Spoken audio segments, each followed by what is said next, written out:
E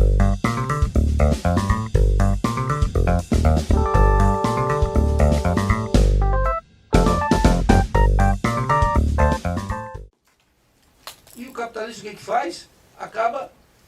O preço cai, e a forma como o capitalista resolve, ele aumenta a oferta. O que ele perde pelo preço, ele compensa com o volume. E quanto mais ele amplia a oferta no mercado mundial, mais ele deteriora também os termos de intercâmbio, porque ajuda a liquidar com os preços. Ele diz, mas aqui está acontecendo uma coisa extraordinária, o capitalista não larga o osso, mesmo o osso afinando. É como se um pitbull só come o osso grande. Aí o osso vai diminuindo e ele não larga o osso. Mas como? O pitbull tinha que largar o osso. Não sai. Qual é o segredo dessa coisa? O Marin diz assim, olha, os capitalistas latino-americanos, eles não podem influenciar no preço em escala global. Não são eles que determinam o preço. Mas eles encontraram aqui uma forma de compensar essa perda de valor, essa transferência de valor, lançando mão daquilo que ele vai chamar uma superexploração da força de trabalho. Então, diz aqui, se criou uma regrinha nova. Essa superexploração é uma característica típica dos países subdesenvolvidos. Vamos chamar assim? Uma característica estrutural do desenvolvimento capitalista. O capitalismo aqui se desenvolve superexplorando a força de trabalho.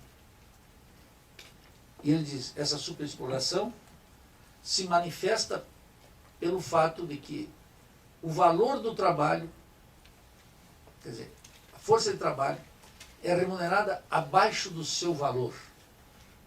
A força de trabalho tem um valor, ele diz valor por causa das relações capitalistas de produção, e aqui a característica essencial é que ela é, quase que essa lei é violada de maneira permanente. E não se paga a força de trabalho segundo o seu valor. E ele diz, então, isso tem a ver com as formas de extração de mais-valia. E o Marini, apoiado no Marx, diz, quais são as formas de extração de mais-valia?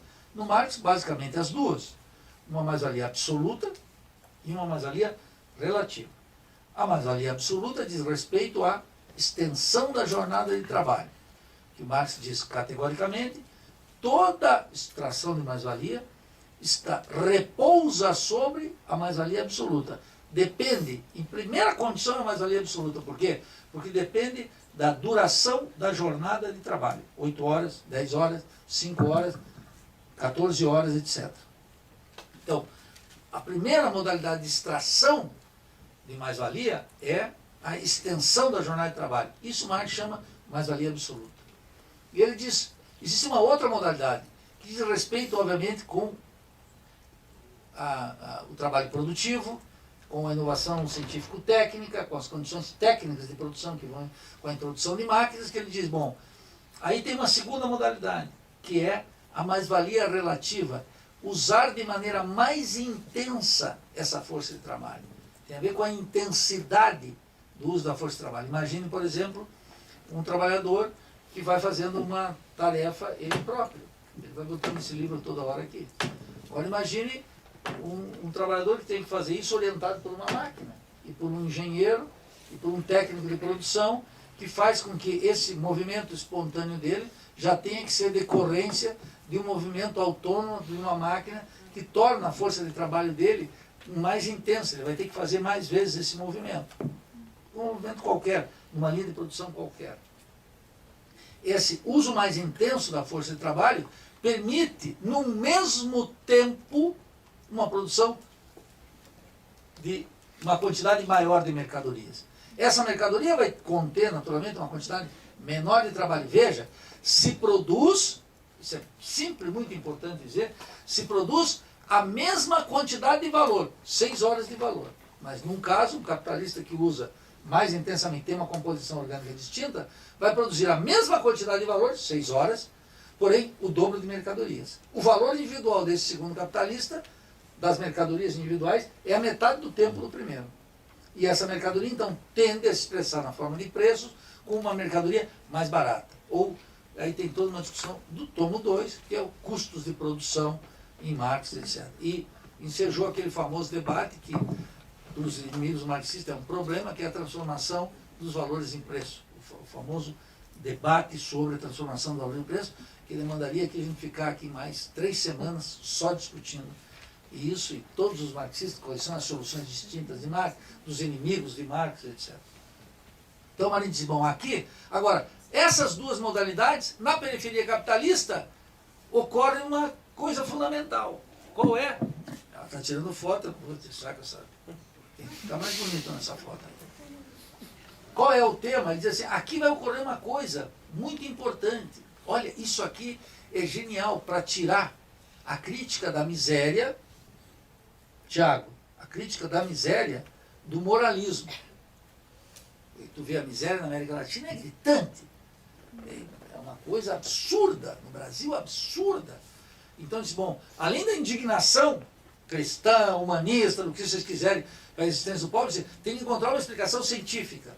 Então o Rui diz assim, aqui ocorre o seguinte, além da extração da mais-valia, de uma cota de mais-valia pela via absoluta e outra pela via relativa, ocorre uma outra coisa que é aquilo que o marxismo europeu pegou, está no tomo 3 do Capital, nas contra-tendências, a queda tendencial da taxa de lucro, e está lá o seguinte, isso aqui, o capitalista lança a mão do fundo de salários, quer dizer, se apropria de uma parte do salário destinado ao pagamento da força de trabalho.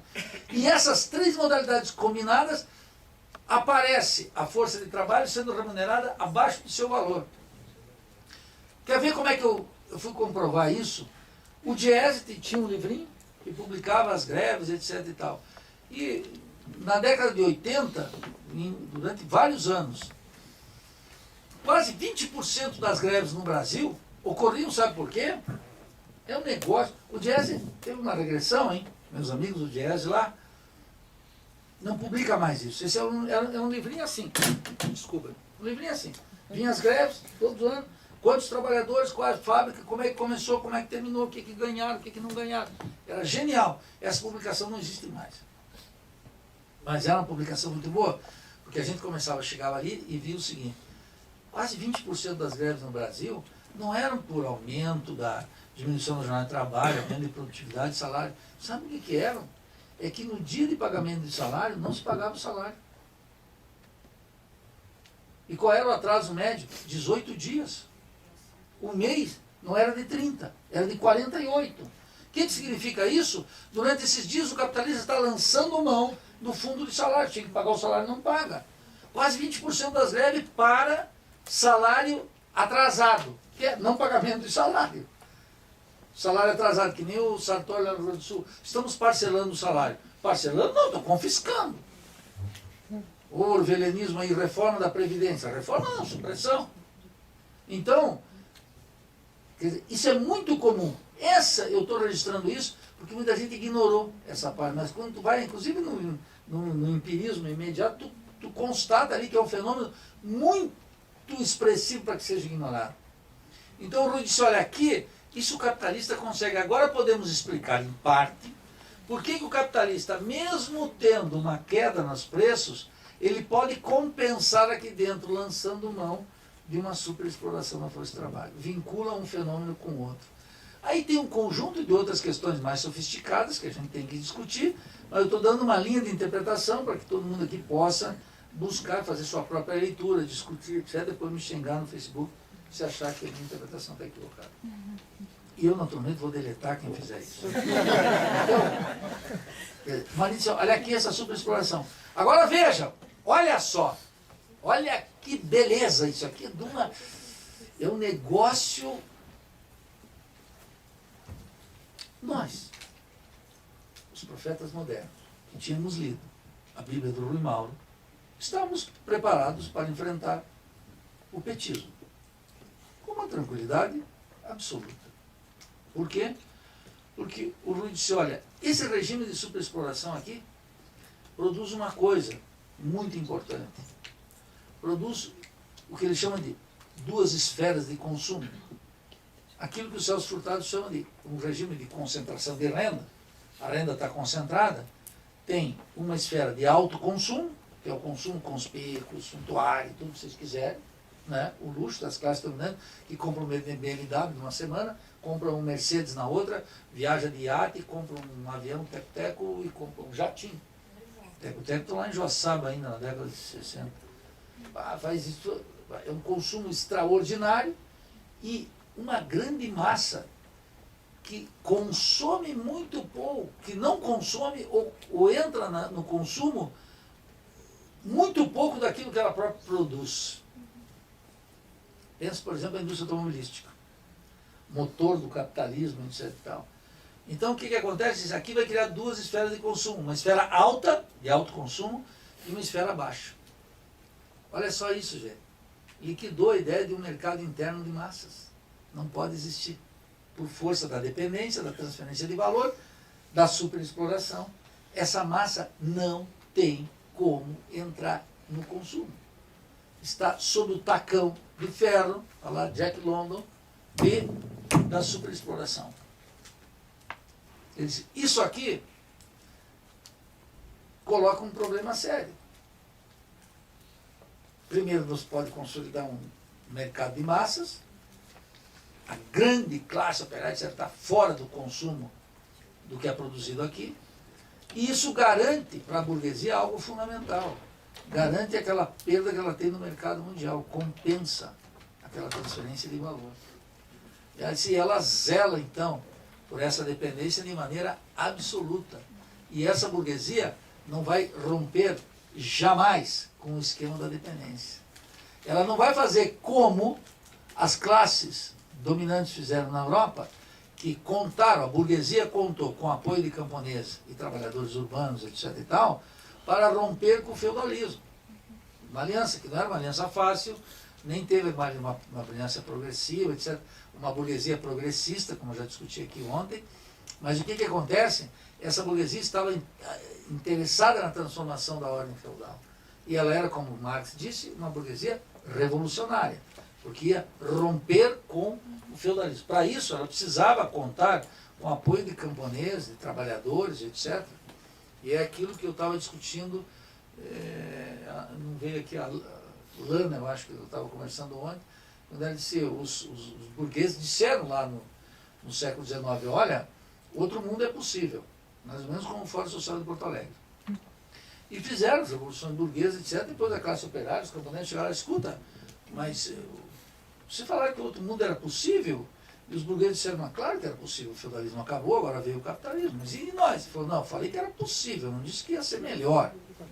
Então, o que aconteceu era exatamente isso, os trabalhadores começaram a se dar conta, a burguesia aqui, ela não podia fazer essa aliança com os trabalhadores, porque a sua existência vital dependia de um regime de superexploração. Isso batia naquela tese da burguesia nacionalista, progressista, etc., que era um dos elementos da estratégia antiga do Partido Comunista Brasileiro, da Revolução Democrática Burguesa, no centro disso, aqui não vai acontecer nunca.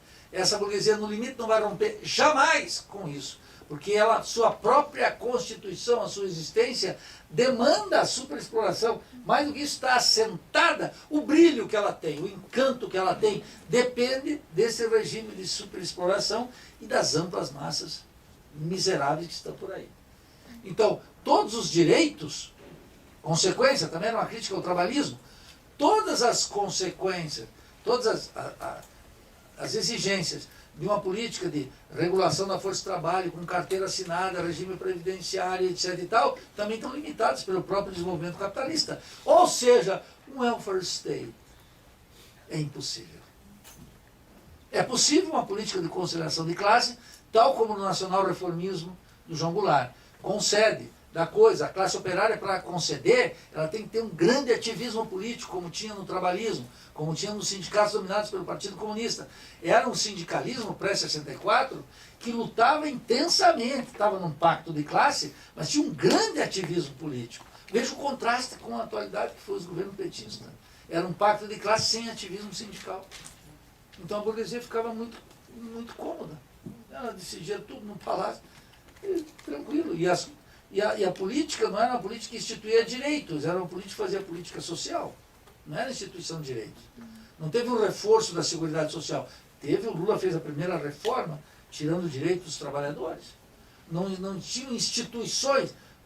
durante todos esses anos do governo petista não se criou uma única instituição, fez política social, limitada, orientada pela caridade católica, tudo isso, por essa digestão moral da pobreza, que eu venho denunciando há muito tempo, mas não eram instituições, não se criavam instituições, direito, como vamos instituir a Previdência Social para 22 milhões de camponeses que não contribuem, mas precisam receber um salário mínimo por mês para não morrer de fome. Isso é quase que instituir uma lei dos pobres entre nós. É uma instituição que os caras querem tirar agora. Mas para tirar tem que mexer na Constituição, tem que liquidar com a instituição. Então, de onde vinha essas manifestações políticas, disse o Rui Mauro, vinha da dialética da dependência. E começou a explicar, então, a dependência com outras categorias dentro do marxismo. Impugnava a direita a CEPAL, o estruturalismo cepalino. Aquilo que eu falei, a consciência burguesa possível na periferia. E impugnava a esquerda, o Partido Comunista. Ele dizia assim, bom, agora a Revolução Brasileira é uma revolução não só antifeudal, não só anti-imperialista, era uma transição para o socialismo direto. E não há possibilidade de fazer nenhuma aliança de classe com os setores burgueses, porque a vitalidade deles está vinculada a esse regime de superexploração, a essa aliança não tem como sair. E essa burguesia é pró-imperialista total. Ela não repete o papel revolucionário da burguesia inglesa, por exemplo. E isso foi uma descoberta gigante. Por isso que eu disse na primeira exposição, essa ideia de um país subdesenvolvido, esse conceito, ele não caiu do céu assim. Tal como a decolonialidade, tal como o empoderamento, tal como... Isso não caiu assim que vem e vai. Isso veio de lutas sociais, discussão, escolas de pensamento que foram se configurando aqui no terreno, na realidade rebelde da América Latina, e foram se formando, e foram se constituindo, e foram passando pelo teste da verdade, das lutas sociais, das rupturas, do enfrentamento com o Estado burguês, das alianças de classe, das ilusões, da possibilidade, inclusive, de algo fundamental, que era fazer, então, aquilo que dava nome à organização revolucionária marxista política operária, que era fazer uma política operária, independente, contra os capitalistas, desde o início, o tal Paulo Barraca.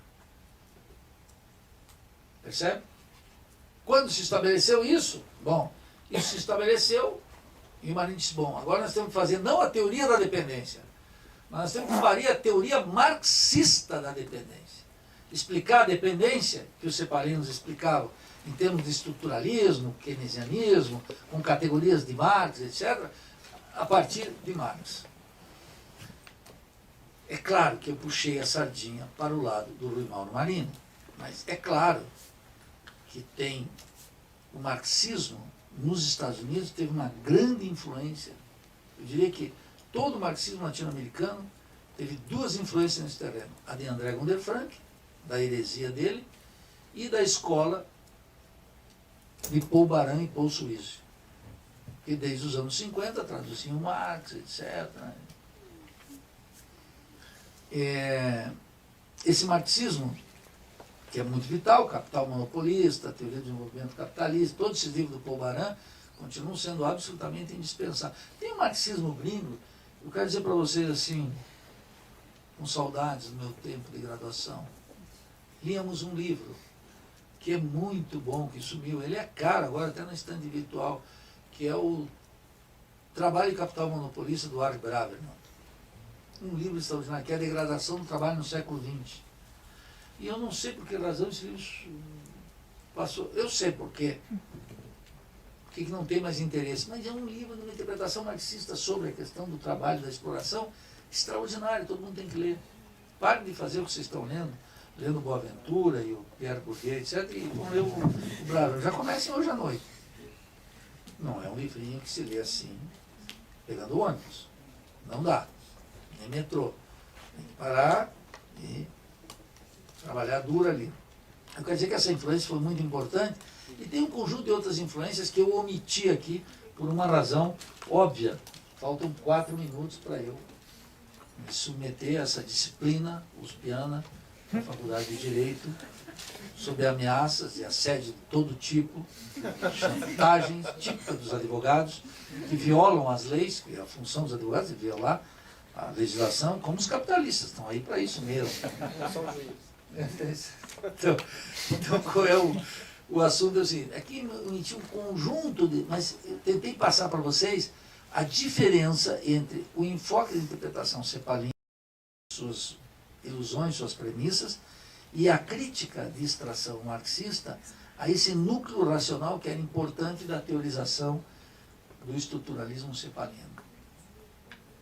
Bem, é claro que essa teoria, a teoria marxista da dependência, como disse o Rui Mauro, ele lançou, disse, tem um conjunto de tarefas intelectuais que precisam ser feitas aqui.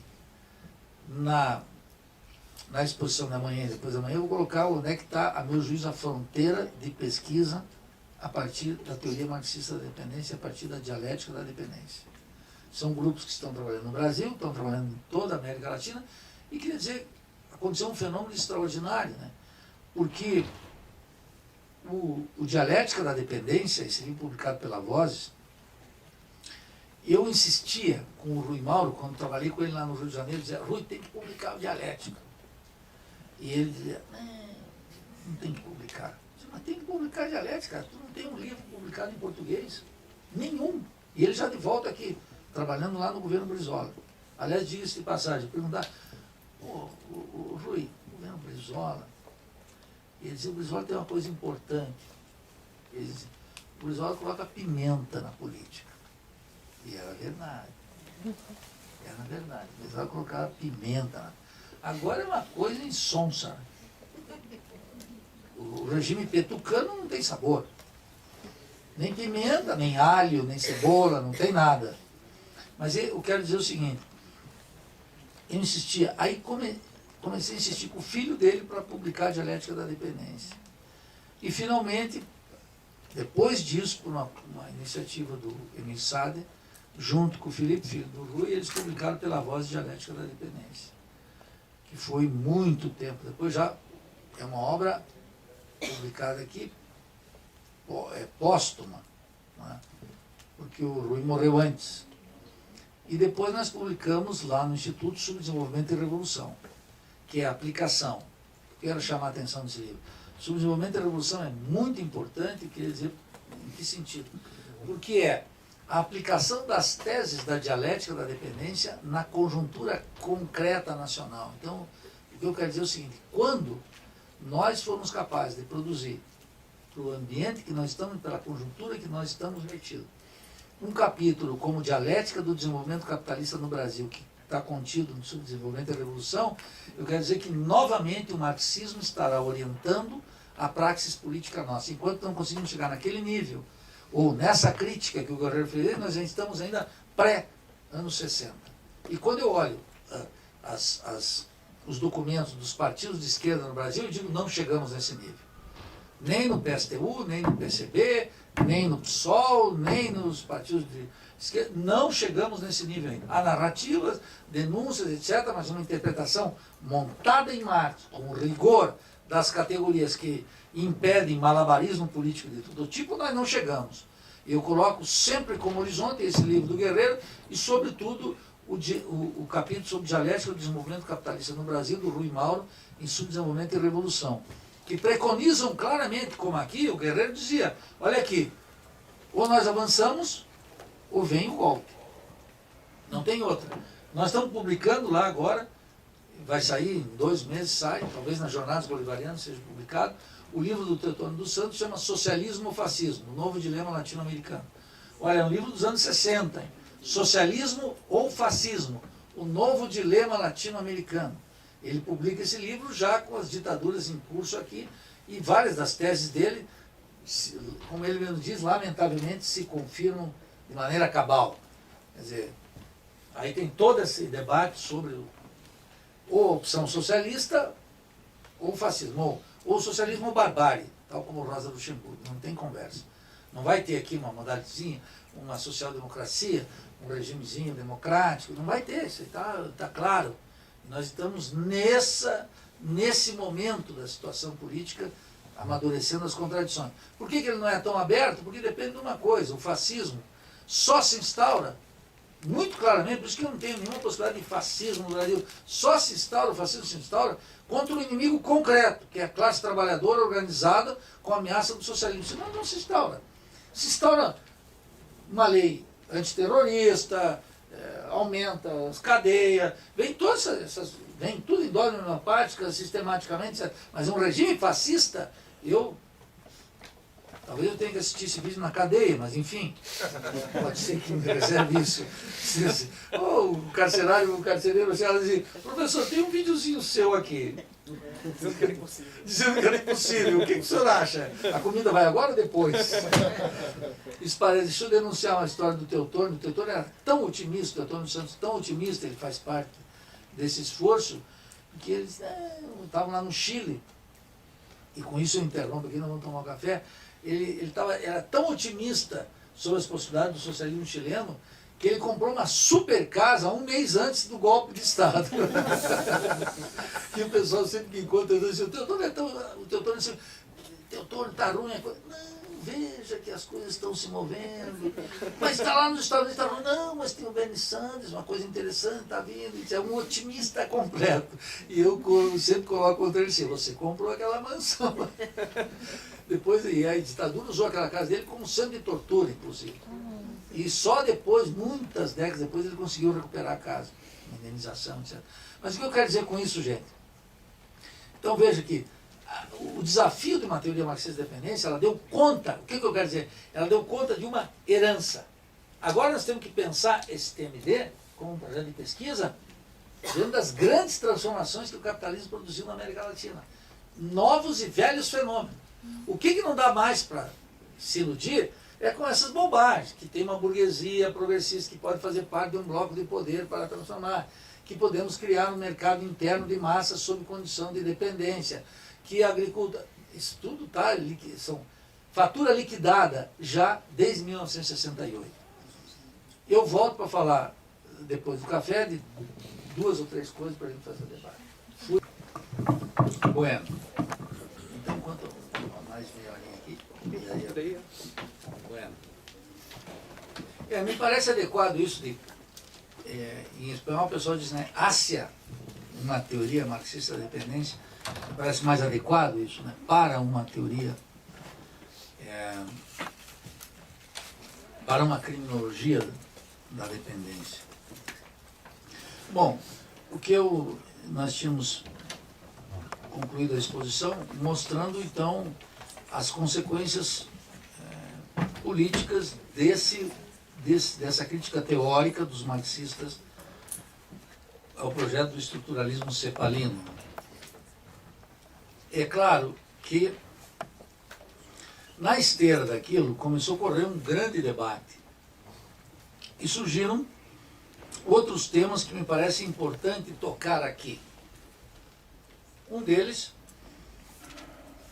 diz respeito a um tema que está aí pulsando, de ampla discussão, e que também teve, que emergiu exatamente durante o governo do Lula.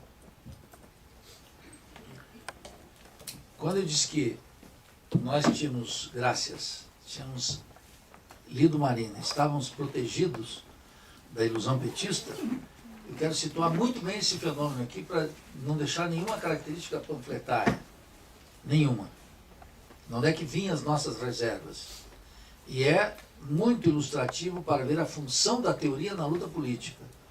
O que nos levou a ter uma impugnação do petismo, de Lula, dos governos, não foi uma desavença com Lula interna no partido, etc., vindo de uma convicção teórica anterior e de uma compreensão de que aquilo que o petismo estava propondo para o Brasil era completamente inviável. É isso que nos leva a dizer hoje, era inexorável, digamos, o fracasso histórico do petismo, que agora me parece muito claramente. O petismo sofre um fracasso histórico, que não quer dizer que ele não possa cumprir funções eleitorais. Tanto pode que o ex-presidente Lula é a figura com maior densidade eleitoral. E embora em um fenômeno não anula o outro. Eu digo, o petismo é um imenso fracasso histórico porque ele não consegue superar a dependência e o subdesenvolvimento. Alguém vai dizer, bem, Nildo, o partido nem se coloca. Eu digo, bom, já começa o problema por aí. Porque se a origem dos nossos problemas é a dependência e o subdesenvolvimento, a primeira função da política é teorizar como superar essa situação. Não se trata de... É impossível nas condições de dependência, por exemplo, fazer justiça aqui nesse mundo dos homens. Impossível. Não há a menor possibilidade. Então nós estávamos protegidos disso, do mercado interno, nós estávamos protegidos de uma outra coisa, que da dialética da dependência, dos estudos posteriores do Rui Mauro, emergiu a discussão sobre um fenômeno que foi precisamente quase através do petismo, algo que o presidente Lula ainda insiste todos os dias, um orgulho burguês do Brasil. O orgulho burguês do Brasil diz o seguinte: o Lula diz, em todos os discursos dele, nós tínhamos esse, na última audiência em que ele foi convidado a depor, acho que no Ministério Público de São Paulo ou na Lava Jato? Foi em Brasília. Foi em Brasília. Ele discorreu diante de um juiz que ele chamou neutro, ele discorreu sobre o orgulho da política externa e todas as conquistas do Brasil. Esse Brasil era respeitado, fazia isso, fazia aquilo, comprava, vendia, transitava, criou os BRICS, participou do Banco dos... fez tudo, a CELAC e um conjunto de iniciativas, etc. E o Brasil ensaiou, inclusive, uma expansão dos bancos brasileiros da América Latina. Não só da Caixa Econômica, bancos estatais e Banco do Brasil, que fizeram, por exemplo, na Venezuela, um esforço de bancarização da vida do venezuelano, articulado com o Hugo Chávez, como a expansão do Itaú na economia da Argentina, no Uruguai e Companhia Limitada, como a expansão das empreiteiras como a Odebrecht, no Equador, na Venezuela, na Argentina, e desses setores que são considerados os setores quase de multinacionais brasileiras. Esse fenômeno foi interpretado pelo Marini à luz da dialética da dependência. E o Marini chamou aqui, tem um fenômeno chamado o subimperialismo brasileiro.